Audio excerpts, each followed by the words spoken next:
Welcome back to QAV America, episode 61, the 16th of July, 2026. TK, how many ships passed through the Strait of Hormuz in the last 24 hours? Tony, do you want to take a guess?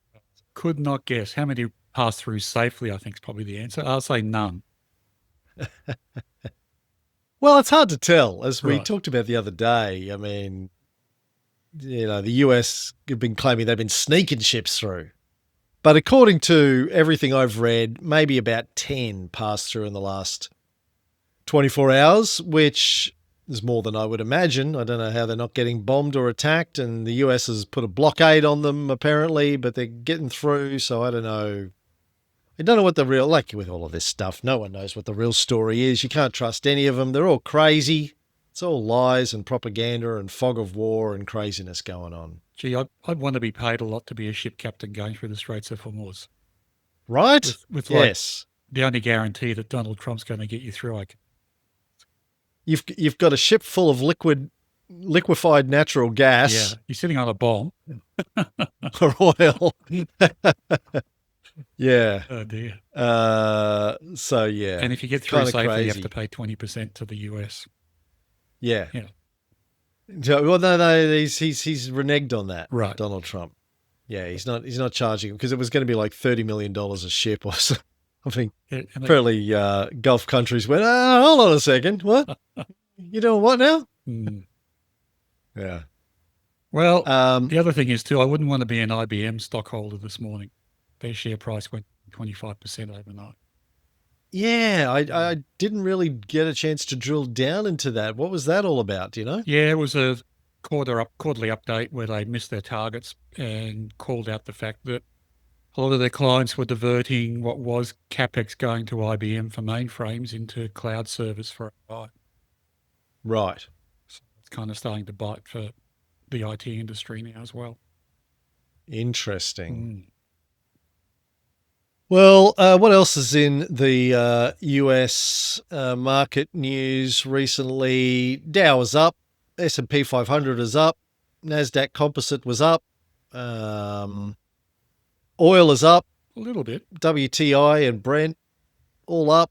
It's a bit surprising. Not as much it's not as- surprising they went up, but given that only 10 ships passed through, you think it'd be, wouldn't you? You would. A lot of optimism in that oil price, I think, at the moment. Yeah. June CPI was released 14th of July in the US. Headline CPI was down 0.4%. Annual rate down to 3.5 from 4.2 in May, which was below the consensus. So that all sounds good, but the Fed's not buying it apparently. Markets still price a September hike at 63% odds, down from 75% the prior day. The new chair, Kevin Warsh, said that is not my view on readings that it's mission accomplished. So we'll see how it all plays out. Apple hit a record high. Amazon and Alphabet hit record highs. Well, they're up 3%. I don't know if it's a record high. Microsoft's up 3%. Semiconductors sold off hard again, though, due to Samsung results. SpaceX now below the $135 offer price, down 34% from its post-listing record price. So what impact that has on other listings like Anthropic and OpenAI. I saw Anthropic's numbers that they're floating about for their IPO. Insane. They're making like $13 billion a month or something, and it's all API pricing.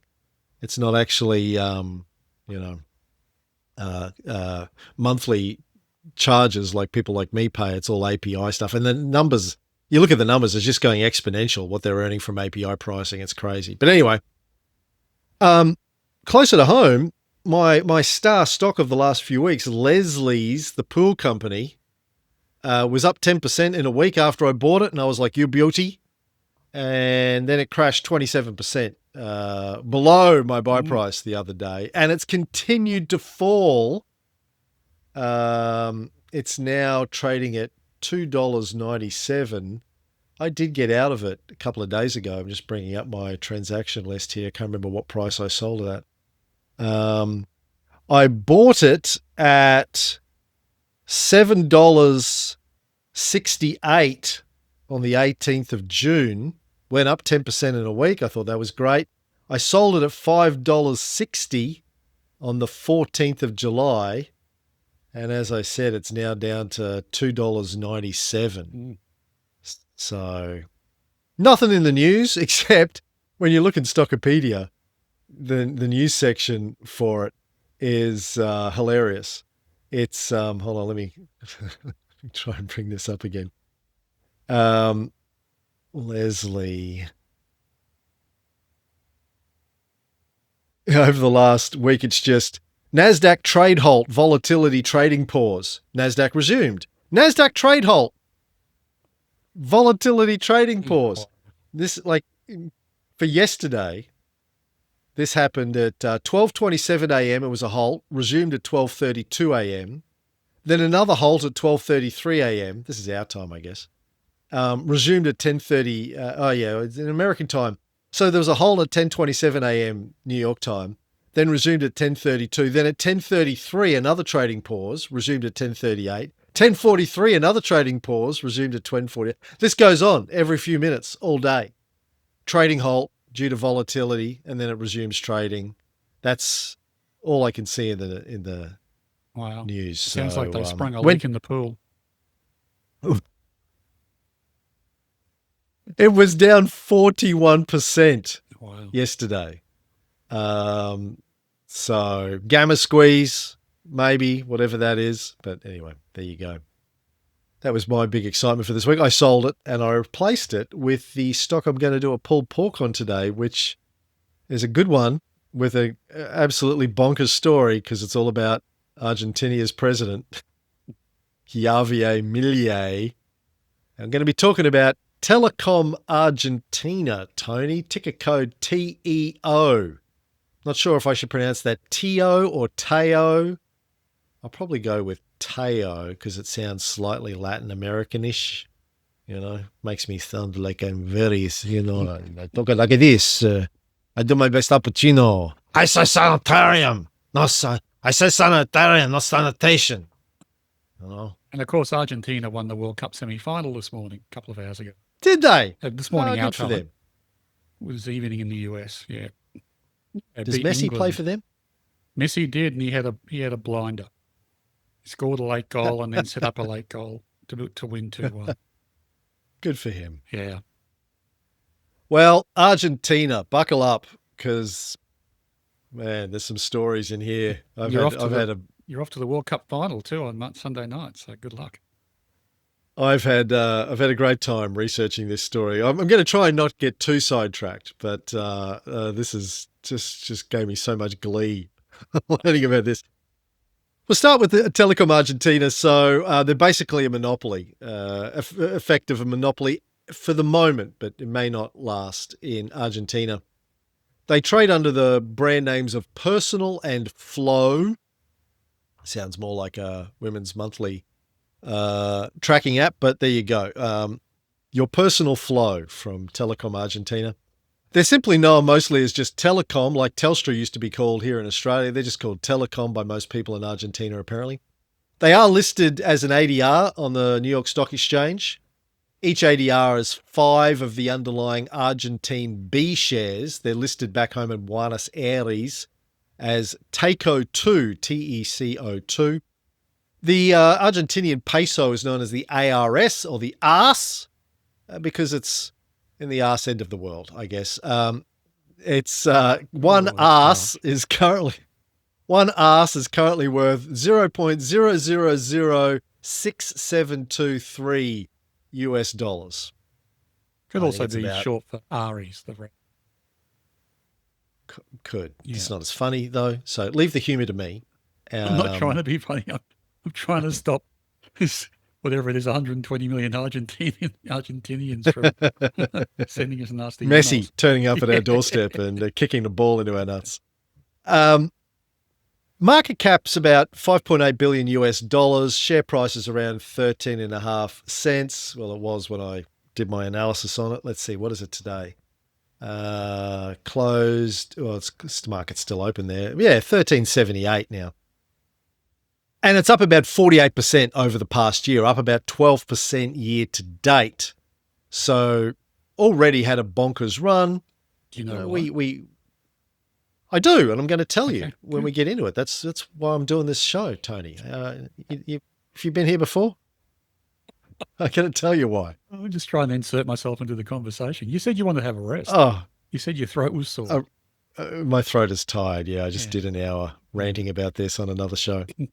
So I've adjusted the numbers for pesos when we get into the numbers section. Pesos? It's this pesos, yes. So I adjusted the numbers from pesos to USD. How many pesos to an arse? Well, 1 peso is an arse. I told you, the peso's an arse. Okay. The Argentinian peso is an arse. Oh, sorry. Yeah, it's all right. You're making an arse of both of us right now. Argentinian story. Well, no, so the Telecom Argentina story goes back to 1990 when Argentina privatized its state telephone monopoly. Around about the same time that we privatized our telecom here in Australia. It was formerly known as Entel, E-N-T-E-L. And they literally cut the country in half. The northern half went to what became Telecom Argentina, and the southern half went to Telefonica of Spain. So for 30 years, there was a duopoly, north and south. Argentina, by the way, do you know where the name Argentina comes from, Tony? You know, like a little bit of country etymology? I do not. The Latin argentum, silver. So the your invaders from Spain got there, saw the silver river, the Rio de la Plata, and thought it was just carrying silver from the mountains. It was so silvery. They thought, we've discovered a river, a literal river of silver. Let's call the country Argentina. Turned out there was not a river of silver. So that's basically probably a good metaphor for investing in Argentina in the last 100 years. What looks like silver is not necessarily silver. The modern company was born in 2018 when they merged with Cablevision. At the time, the biggest cable and broadband operator in the country, and owned, up until around about that point, by a billionaire, who I'll get, like the 4th richest guy in Argentina, who also hired an economist by the name of Javier Milei, who was his chief economist, it's always great when your president used to work for one of the richest guys in the country. It's always a good connection in Latin America. Anyway, so you got this boring old phone company, basically what you'd expect: mobile, home internet, pay TV, landline, all on one bill. And of course, I can't talk about Argentina without talking about what's going on there at the moment, because the reason Teo is on our buy list is because of the strength or weakness of the peso, the arse, to the USD. That's really, at the end of the day, what's going on here. It is a good business. It does make money, but the reason it's on our buy list is because of the re-rating of the peso. So Javier Milei, the guy that Elon Musk got his chainsaw from, literally, is a absolutely bonkers guy. I mean, I had a vague idea of this guy. I knew he was some sort of right-wing love child that Trump and Elon loved. I hadn't really drilled, my knowledge of Argentinian history finishes with Don't Cry for Me, Argentina, and Che Guevara, and that kind of stuff. This guy, completely bonkers story.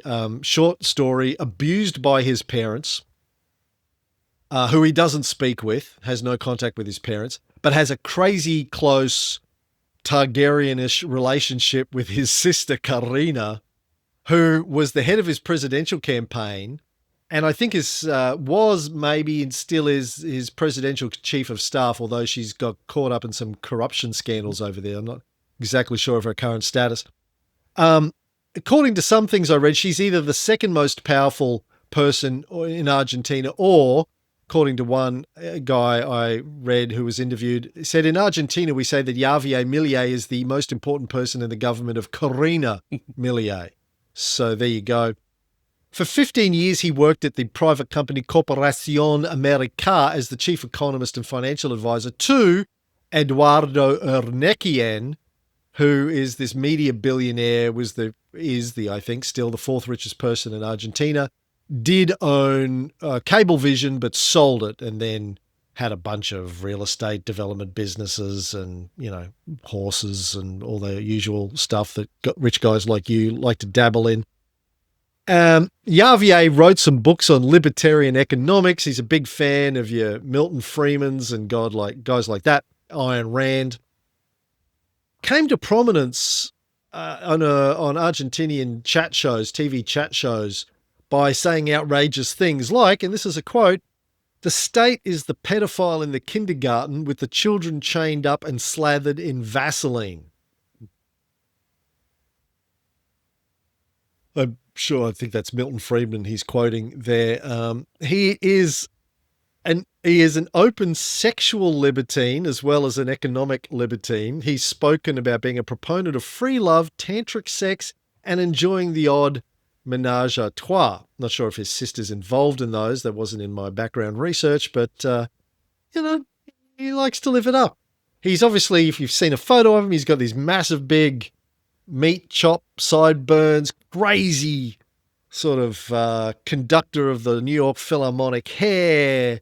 He looks like he's stepped out of a 70s cop show or something. My favorite bit, though, of this whole story is his dog. Did you read about his dog? I did not. I really read more about the economics of all this, but oh my God. Well, this is what's the basis of the economics. So he had a dog, an English Mastiff called Conan the Barbarian, who he loved and died in 2017, sadly. Milei, who's not married, doesn't have children, couldn't accept the death of his dog. So he visited a medium to communicate with his dead dog. And in their conversations, Conan revealed that they were best friends in a past life when they were both Roman gladiators, and told Milei that he should run for president. So he took advice from his dead dog, still wasn't happy just dealing with it via a medium. So he went to the US and paid $50,000 to have it cloned. And then that was so successful, he had it cloned 5 times. And he's named all of them after economists like Milton Friedman. and Conan the Barbarian. The most recent clone is also named Conan the Barbarian. Right. And he reportedly believes it is the reincarnation of the original, not just a clone, but a reincarnation.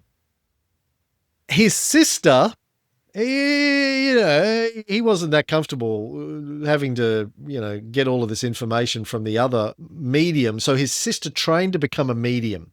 So now she channels the original dead Conan, or maybe the reincarnated Conan's thoughts to the president to guide his economic agenda. I say all of this because the guy running Argentina's economy. It just always strikes me as there are so many business opportunities out there which I keep missing, like being spirit medium to a dead dog to the president of Argentina. It's just, it's incredible. I mean, honestly, I had a whole business plan written around that. I was too scared to bring it to you 10 years ago. I should have. Out of all the crazy ideas I've brought to you over the years, that one, I drew the line at that one. But in retrospect, we could have got in on the ground floor. Yeah. I can see why Elon is a good friend of this guy. Yes, right. Yeah. And if history has taught us anything, Tony, I'm an historian. My day job is doing history podcasts. And if history has taught us anything, it's putting batshit crazy people in charge of countries is always a good idea. If there's the number one good idea is history is putting children in charge of countries, making them kings and emperors. That always works out well. Mm-hmm. The second best idea is putting people that are batshit crazy in charge of countries. It never goes badly. I think my study of it always goes badly. No, it's the other one. Anyway, so when he got elected, and he did, there's this period in The last few years, last 10 years, when people like putting crazy people in charge of large, complicated moving pieces. He literally took a chainsaw to the budget, closed 10 out of 19 government ministries by executive decree as soon as he stepped into office. Between late 2023, when he got elected, and 2025, social spending was slashed by 17%. Environmental programs were completely gutted. He's a climate change denialist. And at the same time, the security budget was vastly inflated. But he has managed to slow hyperinflation, which was running at 211% in 2023. As of late 2025, it was down to 31.5%, which is still insane, but a lot better than 211%. Yeah. So isn't it interesting, though, how the pendulum swings can? I mean, goes from being welfare-based budgeting, everyone gets a basic income or whatever, which results in hyperinflation and central banks printing money, to a populist person getting in to change all that. But both sides bring problems, don't they? Well, and the welfare state in Argentina was started by Juan Perón, who was a populist right-wing president, right, but also had this, I guess he wanted to stop people rising up and cutting off his head. So he started a huge welfare program, and it just ballooned over decades when they had other fundamental economic issues. But yeah, this has come at a huge social cost. Yep. Workers' rights have been eliminated. 110,000 Argentinians with disabilities have lost their benefits. The official poverty rate has nearly halved, but critics say that's because the organizations that measured it were gutted, and so it's easy to come up with good numbers when there's no one actually counting the good numbers. It's So official data shows that homelessness has risen about 57% just in Buenos Aires, which is the richest city in the country. So imagine what's happening in other parts of the country. I say all this, A, because it's fun, and B, mostly because it's fun, and B, because the success or lack thereof of the Argentinian economy, and therefore Teo, has a lot to do with what happens from here. I mean, if Milei is able to, keep these numbers under control and stay in power, it may continue to look good. If it goes the other direction and he has to backpedal, or he gets, removed from office, and the opposition come in and put all this stuff back the way it was, the peso could go in the opposite direction, inflation could go in the opposite direction, and that could have a serious impact on the profitability or lack thereof of the telecommunications business, along with everything else. Yeah, that is a risk, isn't it? It's a huge risk, but it's also forecasting, which we don't do. So I'm going to talk about the business as it is today. And I think just before you do that, just probably the big thing which has supported all this economically is that in 2024, Milei stopped the central bank from printing pesos to finance government debt. So the magic pixie ducks has been turned off at the central bank printing press in Argentina. Yeah. Whether that's a good thing or a bad thing, is yet to be seen. But, we know that it doesn't end well, magic printing presses. Yeah. Unless you're the US and you can get away with it because you have the reserve currency. One point I was going to make was that this has got to be in the future for the US if it doesn't change tack. At some stage, you've got heaps and heaps of debt supported by central bank printing money. It's eventually going to end up like South America. Oh, it's also supported by the world needing to buy US dollars in order to fund their trade until they don't. Yeah, exactly. Anyway, back to Teo. So the core business, as I said before, they're basically the default telecom for all of Argentina now. They own the towers, the pipes, they sell the plans, they bill you, landline, cable TV, mobile, broadband, 41 million service relationships across mobile and fixed. Mobile is the engine room. It's about 54% of service revenue. And they've been through sort of an interesting period. So in February last year, 2025, Telecom bought Telefonica's entire Argentina mobile business, TMA, for about 1.245 billion US dollars. So essentially the two halves of this privatization, one swallowed the other. Mm-hmm. The duopoly of 30 years became a near monopoly. There are still other operators in the market, but these guys own most of it now. They're now the dominant mobile operator in the country, and this really showed up in the most recent numbers. Q1 2026 was the first quarter with the full 3 months of that business baked in, and it was a corker. Quarterly revenue of about 2.36 trillion pesos, which is basically Elon Musk's net worth as well. But yeah, it's dropping as the share price of SpaceX drops. About 1.7 billion US dollars for the quarter, which was up 34% in real terms, meaning if you strip out inflation. So that's not a bad quarter, yeah. 34%. Mobile revenue was up 50%. Most of that, about 41% of that, came from the Telefonica business. But that means that 9% was real growth just from their existing business. So again, not too bad.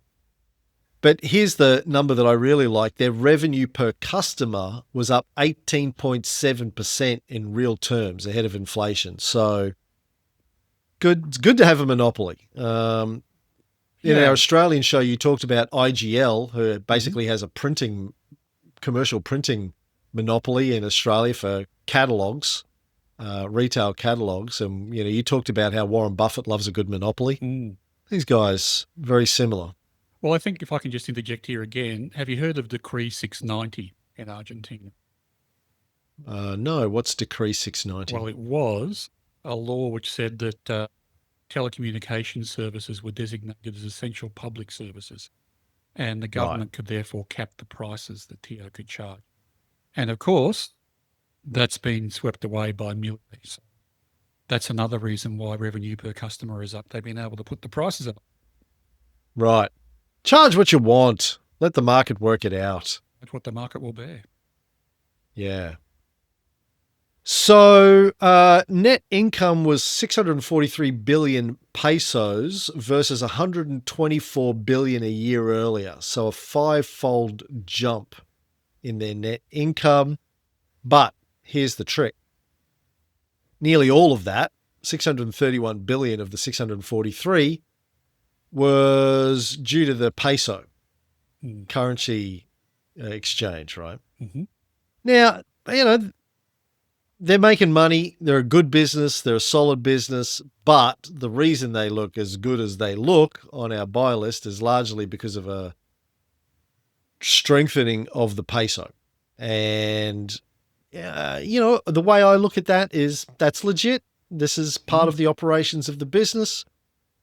It's not really a mirage. It's a real operating line of the business, but it could go either direction. It could go up, it could go down. Just to drill into that too, and just it's kind of an abstract concept that the strengthening of the peso helps the business, but I drilled down into that to see exactly what it meant. And of course, the first thing it meant was that the ratings agencies have vastly increased the ratings on the debt issued by this company. So I think the sovereign credit rating for Argentina is now B-, which is, not as great as the US or Australia or anything like that, but a lot better than what it was. And that ratings increase makes those bonds more investable, and therefore the interest rate comes down. So the TO last year reduced its debt cost by 15.6%, and were able to attract a lot of institutional investments from the US. People like Goldman Sachs and BNP Paribas are now on their register because of that increase in the debt rating for the company. So that's an important point.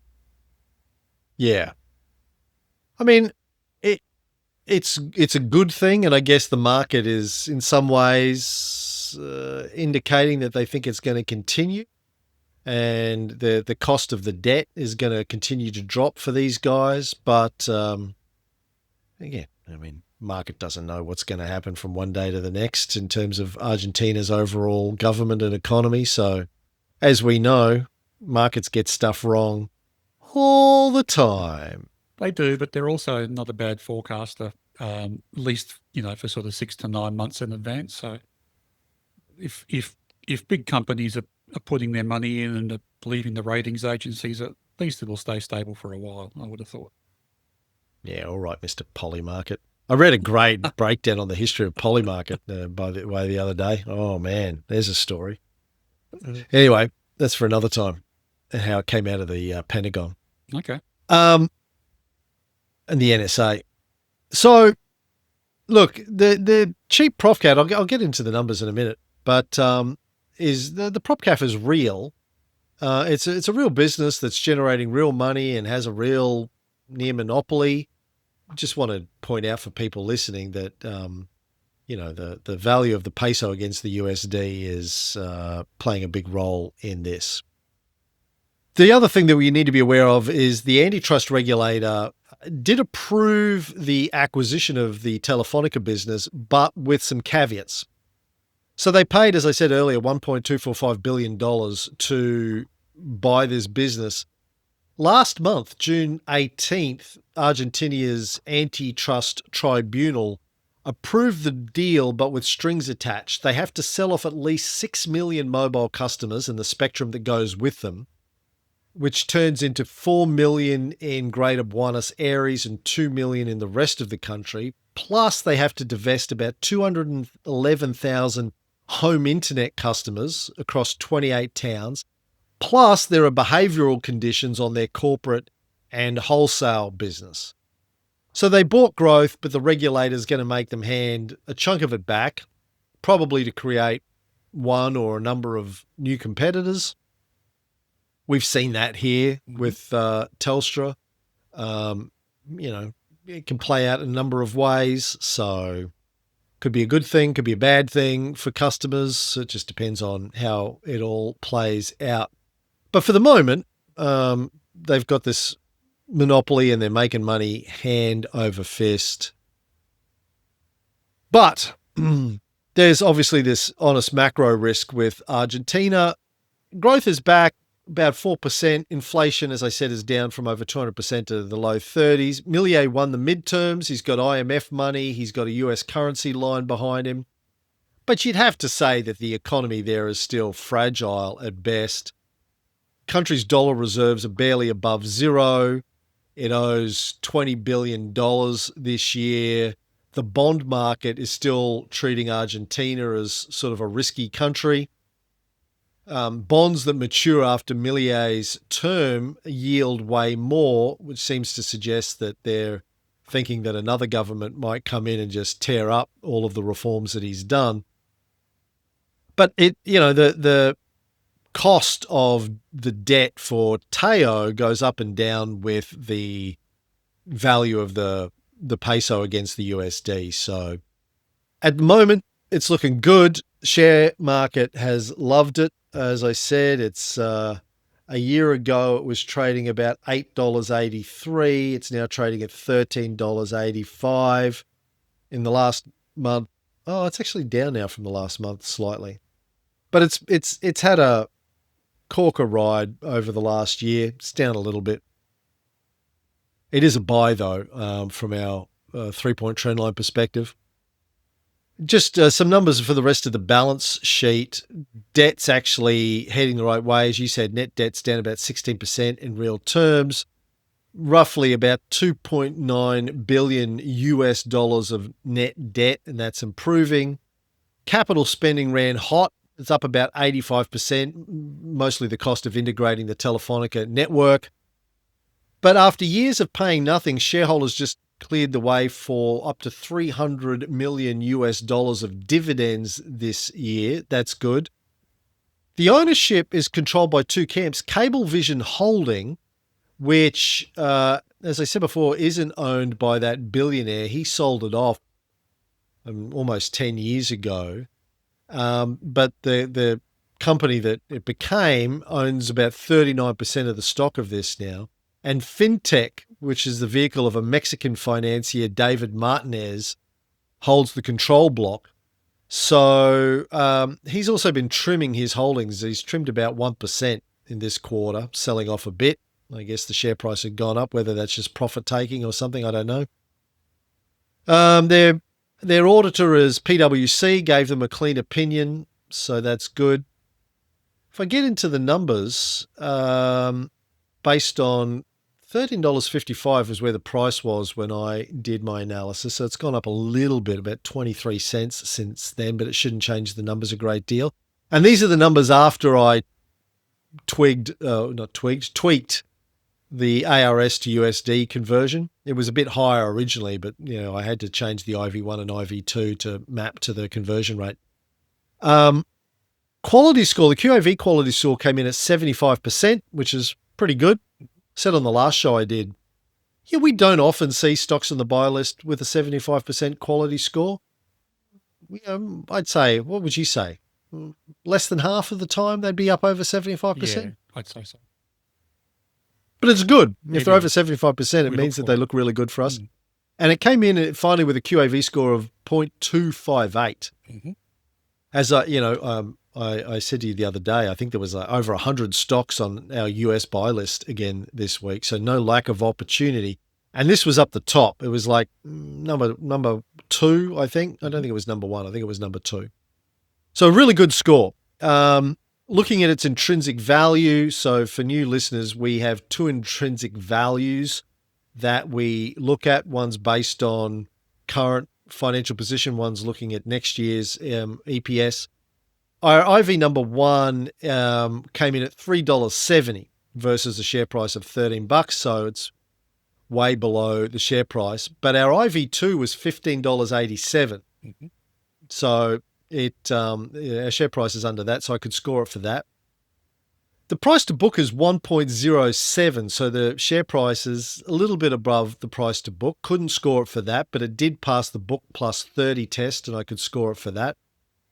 Price to operating cash flow, for new listeners, we don't look at price to earnings as much as price to operating cash flow. Tony thinks that's a cleaner number to look at, harder to fudge, harder to game. The price to operating cash flow, or the OpCaf for this, is 2.91. So payback period of less than 3 years on a OpCaf basis. So that's pretty good. Average daily trade volumes around about 6 million. So big enough for most investors. If your portfolio parcel sizes are 1.25 million, this should be okay. Anything less than that. The earnings per share for this trailing 12 months was 72 cents. The forward-looking earnings are projected to be $1.53 for the next fiscal year. So almost doubling its EPS. So that's good. Had a Stockopedia stock rank of 80 and a quality rank of 60, an F score of 7, which is really good, really solid. The equity growth has been positive. Doesn't have a recent 3-point upturn, as you can probably imagine, because the share price has gone up 48%. Dividend yield is 0.34%, so that's not going to be higher than the debt rates, so we couldn't score it for that. Bottom line, though, is, just looking at the numbers, really, really solid. Leave out the Argentinian economy is run by a crazy guy, and and what that means for the future. That aside, and the peso to USD conversion risk. On paper, I think this is a classic sort of value buy. Big business, generates a lot of money, has a moat, and we can get it really, really cheap. Yeah. What do you think, TK? Oh, I think you're right. It's a classic value buy, isn't it? Near monopoly in a country, in a business, and throwing off lots of cash. And of course, the only risk is the elections in 2027. And I guess there's always a risk the elections don't go ahead in these kinds of situations too, I guess. But if there is a government change, they may change their they definitely will change their economic approach, and that might change the peso relationship to the US dollar. It might change the policies of the central bank, etc. So that'll have big impacts. Interesting to see whether, if a new government comes in from the opposition, whether they do nationalise this company again. Because sometimes, even though people are paying more for their services, they might be getting better service, and they recognise that. So that'll be an interesting development as well. But on the surface of things and looking at it this year, it's definitely a very strong company to invest in. And if it goes the wrong way, like Leslie's, then we will sell it. Correct. All right. Really interesting situation TK. economically, though. I mean, apart from all the craziness of the leaders, you'd have to say it keeps happening time and time again. These guys have got I would say, have got the economics right. They've got government debt under control. They've got central bank policy under control. They're providing better environments for business, but then they don't have the welfare side under control. So, you would, perhaps they will, as Perón did when he was a right-wing government in the country. They might actually improve welfare between now and the election, which will help things. But yeah, it's objectively a very interesting situation. Fingers crossed that Conan the Barbarian decides to take care of the poor and the dispossessed in Argentina. Do you think the CEO of Teo has a bull mastiff? They can go and talk to the president. Yeah. Maybe it's called Terminator. He's got 3. Bull Mastiff Club. Terminator 1, 2, 3, 4. 1 and 2 were good. The sequels, Terminator sequels, never good. Well, I never saw the Conan reboot. They say if you keep recloning clones, they do degrade. There was a great Michael Keaton film about that, wasn't there? Did you ever see that? Multiplicity, I think it was called, yeah. There, that sounds right. The clones kept cloning themselves because they didn't want to do the work. Yeah. That was a good film. It was. All right. Okay. Thank you, TK. Thanks, That's all I got for you. Okay. Go Argentina in the World Cup.